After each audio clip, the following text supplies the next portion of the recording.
استقبال نظیریه و من نمیدونم چجوری تشکر بکنم از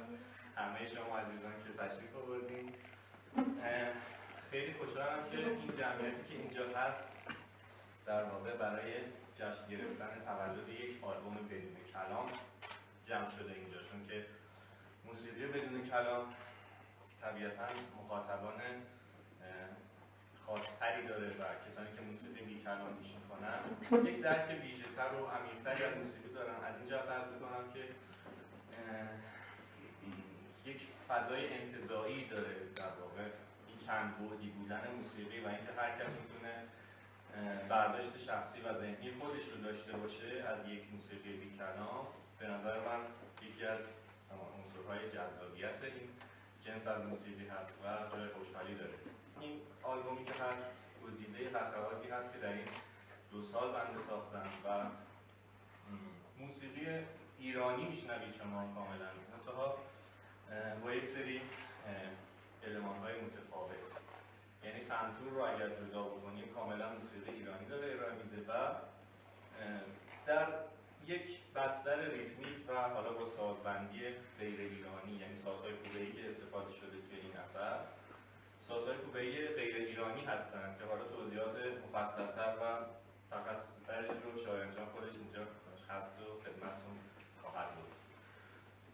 سعی کردم تو این اثر حالا از سازی که غیر ایرانی هست، ساز کوبه‌ای که غیر ایرانی به حالا اون چیزی که من استفاده داشتم می‌کردم الان براتون ساز نواختم، اسمش هست داربوکای حالا بهش میگن میدیوم سایز که کلی داربوکا بهش میگن. کلی داربوکا یک سازی که در اصل غیر ایرانی هست، ولی من سعی کردم که حالا با الگوهایی که میزنم و ترکیباتی که حالا انجام میدم از لحاظ محدوده شنیداری، چه لاین باس و چه حالا لاین تریپ و حالا چیزی که بخواد میت باشه، سعی کردم که توی این اثر تا یک جای رعایتش کنم. همینقدر که سطح در واقع درک و فهم یک تیم موزیسین انقدر میره بالا که جایگاه صداوردار و مهم میدونن که راجع به کار صحبت بکنه، این واقعا به نظر من خیلی جای تشکر داره. واقعا با دستون در جا داره یک تشکر ویژه بکنم از یک استاد گرانقدر که دعوت بنده رو پذیرفتن و اینجا حضور پیدا کردن، جناب استاد میلاد کیایی از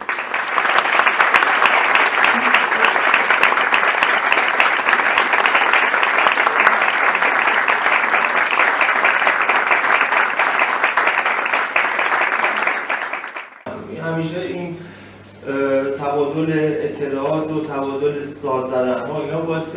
دوستی میشه و هم من از ایشون یاد میگیرم. اگر من چیزی بلد باشم به سوژان یاد بدم و این چقدر خوبی که هنرمندا که این تعصبات رو بذارن کنار،